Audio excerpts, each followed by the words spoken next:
வணக்கங்க. என் பேர் ஸ்ரீதரனுங்க. நான் கோயம்புத்தூரில் வார்டு நம்பர் 7ல் கோல்டு வின்ஸ் ஏரியாவில் ராமலட்சுமி நகரங்கிற இடத்துல குடியிருக்குங்க. ஐஸ்வர்யா ரெசிடென்சிங்கிறது என்னோடய பில்டிங்லாம் குடியிருக்கேன். அதுக்கு இந்த ரெசிடென்சிக்கு வர்ற வழி கோல்டு வின்ஸ்லேருந்து வீரியம்பாளையம் வரைக்கும் போகிற ரோட்டுக்கு 2 சைட்லேயும் எல்லாம் நிறைய பேர் ஆக்கிரமிப்பு பண்ணியிருந்தாங்க. அதில் ஒரு கோயிலும் ஒரு 135 அடி நீளத்துக்கு 32 அடி அகலத்துக்கு ஒரு 50 டிடிபி அப்ரூவ் ரோட்டில் ஒரு என்க்ரோச்மெண்ட் பில்டிங் ஒட்டி கட்டியிருந்தாங்க. இந்த ஆக்கிரமிப்புகளை எல்லாம் அகற்றணும்னு சொல்லிட்டு நான் 2010 டிசம்பரில் சிஎம் செல்லுக்கு கலெக்டர் எல்லா அஃபீஷியல்ஸுக்கு மனு அனுப்பினேங்க. அந்த மனுவில் எந்த விதமான பதிலும் கிடைக்காதனால நான் ஹைகோர்ட்டுக்கு அப்ரோச் பண்ணி ரிட் ஒன்று ஃபைல் பண்ணேன்.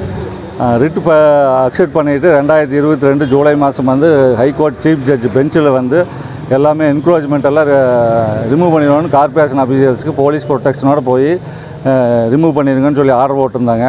அந்த ஆர்டர் பேஸ் பண்ணி 4ஆம் தேதி ஆகஸ்ட் மாதம் 2022 போலீஸ் அஃபீஷியல்ஸோட கார்பரேஷன்காரங்க எடுக்க வந்தாங்க. கார்பரேஷன் அஃபீஷியல்ஸு எடுக்க வந்தப்போ கொஞ்சம் இடிக்க ஆரம்பித்தாங்க. அப்போ பிஜேபி இந்து முன்னணிக்காரங்கெல்லாம் ஆர்ப்பாட்டம் பண்ணி கோயில் நிர்வாகிகள் எல்லாமே ஆர்ப்பாட்டம் பண்ணதுனால அவங்க நிறுத்திட்டு போயிட்டாங்க அந்த ஸ்டேஜில். அதுக்கு பின்னாடி திருப்பி ஆக்ஷன் டேக்கன் ரிப்போர்ட்டுங்கிறது ஒன்று சப்மிட் பண்ணாங்க. கார்பரேஷன் கமிஷனர் கையில் போட்டு ஹைகோர்ட்டில் அண்டர்டேக்கிங் லெட்டர் மாதிரி ஒன்று சப்மிட் பண்ணாங்க. இந்த மாதிரி டோட்டலாக 32,000 ஸ்கொயர் ஃபீட்டுக்கு மேலே ஆக்கிரமிப்பு இருக்குது இந்த ரோட்டில், நாங்கள் பூரா எடுத்து கிளியர் பண்ணி கொடுத்துட்றோம்னு சொல்லி அண்டர்டேக்கிங் லெட்டர் கொடுத்தாங்களே ஒழிய அதுக்கு முன்னாடி எந்த ஆக்ஷனும் எடுக்கல. இன்றைக்கு வரைக்குமே எதுவுமே எடுக்கலைங்க. அதனால் நான் 2023 பிப்ரவரி மாதம் ஒரு கண்டெம்ட் பெட்டிஷன் ஃபைல் பண்ணேன். அந்த கண்டெம்ட் பெட்டிஷன்லாம் அக்செப்ட் பண்ணிவிட்டு இப்போ கண்டெம்ட் பெட்டிஷன் விசாரணையில் இருக்குது. அதில் ஒவ்வொரு தடையும் கார்பரேஷன் சைட்லேருந்து அப்ரோச் கோர்ட்டில் அப்பீல் ஆகிறவங்க எவரி வாய்தாலுமே இந்த மாதம் எடுத்துடுறோம், அடுத்த மாதம் எடுத்துடுறோம்னு டைம் ட்ராக் பண்ணிகிட்டு இருக்காங்க வழி இன்றைக்கி வரைக்கும் எடுக்கலை. இது இப்போ எகெனஸ்டாக இந்த ஹைகோர்ட் ஆருக்கு எகெனஸ்டாக சுப்ரீம் கோர்ட்டில் அக்டோபர் மாதம் 2023 மனு தாக்கல் பண்ணாங்க கோயில் தரப்புலேருந்து. சுப்ரீம் கோர்ட் அது ரிஜெக்ட் பண்ணிட்டாங்க. அப்பீல் எடுத்துக்கல. சுப்ரீம் கோர்ட்டில் ரிஜெக்ட் பண்ணாங்க. சுப்ரீம் கோர்ட்டுக்கு போய் ரிஜெக்ட் ஆனதுக்கு பின்னாடியும் அஃபீஷியல்ஸ் எந்த விதமான நடவடிக்கை இன்றைக்கி வரைக்கும் எடுக்கலைங்க. இதில் பார்த்திங்கன்னா டோட்டலாக 25 கோடி மதிப்புள்ள சொத்துக்கள், அரசாங்க சொத்துக்கள் நான் தனிப்பட்ட முறையில் ஒரு கேஸ் ஃபைல் பண்ணி மீட்டு எடுக்கிறதுக்கு நடவடிக்கை எடுக்க சொல்லி பண்ணினதில் இதில் என்னென்னா இந்த ஒரு விஷயத்தில் கோயம்புத்தூர் பொறுத்தளவு பிஜேபி டிஎம்கே 2 பேருமே கூட்டணியில் இருக்காங்க. இதில் இந்த வார்டு கவுன்சிலர் அவங்களுக்கு கோயில் தரப்புக்கு பிஜேபி ஆளுகளுக்கு ரொம்ப சப்போர்ட் பண்ணிகிட்டு இருக்காருங்க ஆரம்பத்துலேருந்து. கவுன்சிலர் கோவிந்தராஜ் அவர் பேர். அவர் எடுக்க வந்த அன்றைக்கி அபிஷேக்ஸ் எல்லாம் வந்த அன்றைக்கி அவரே என்னை கேஸ் வித்ட்ரா பண்ணிக்கோங்க அப்படின்னாரு. அப்போ திருப்பி இருந்துட்டு இது ஏஸ் ஏ வார்டு கவுன்சிலர் உங்களை நீங்கள் அரசாங்க சொத்து காப்பாற்றுறது தான் உங்களோட கடமை, நீங்கள் கேஸை வாபஸ் வாங்க சொல்லி சொல்கிறீங்களேன்னு நான் திருப்பி கேட்டதுக்கு மிரட்டல ரிக்வெஸ்ட் பண்ணார். என்ன உண்மையோ அதை தான் நம்ம சொல்கிறோம். ரிக்வெஸ்ட் பண்ணார். இந்த மாதிரி கோயில் ரொம்ப நாளாக இருக்குதுனாரு. ஆனால் கோயில் ரொம்ப நாளாக இல்லைங்க. கூகுள் ஏற்று உங்களுக்கு எல்லாத்துக்கிட்டையும் இமேஜஸ் அனுப்பிச்சிருக்கிறேன். 2003 வரைக்கும் இங்கே எந்த விதமான கன்ஸ்ட்ரக்ஷன் இல்லை. 2003லேருந்து 10க்கு 10 ஒரே ஒரு ரூமு தான் ஃபஸ்ட்டு ஆரம்பத்தில் இருந்ததுங்க.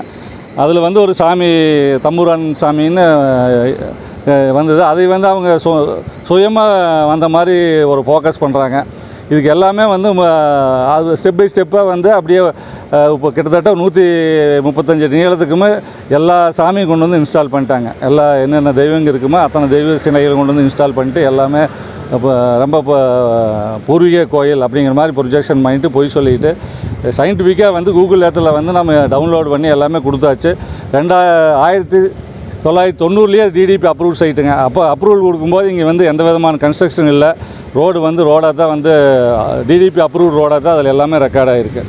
ஸோ இதில் மெயினாக கோயிலுக்கு பக்கத்தில் இருக்கிற கோயில் நிர்வாகி மாரிமுத்துங்கிறவர் கிட்டத்தட்ட அரசாங்க சொத்தை 1 கோடி ரூபா மதிப்புக்கு இருக்கும். அவரதே ஏன்னா கார்பரேஷனில் ஆல்ரெடி 80க்கு 89 அடி நீளம் 15 அடி அகலம்னு சொல்லிவிட்டு ஆக்கிரமிப்பு பண்ணியிருக்கிறீங்கன்னு சொல்லி நோட்டீஸ் கொடுத்து 3 வருஷம் ஆச்சு. அது இன்றைக்கி வரைக்கும் அதுவுமே எடுக்கலை.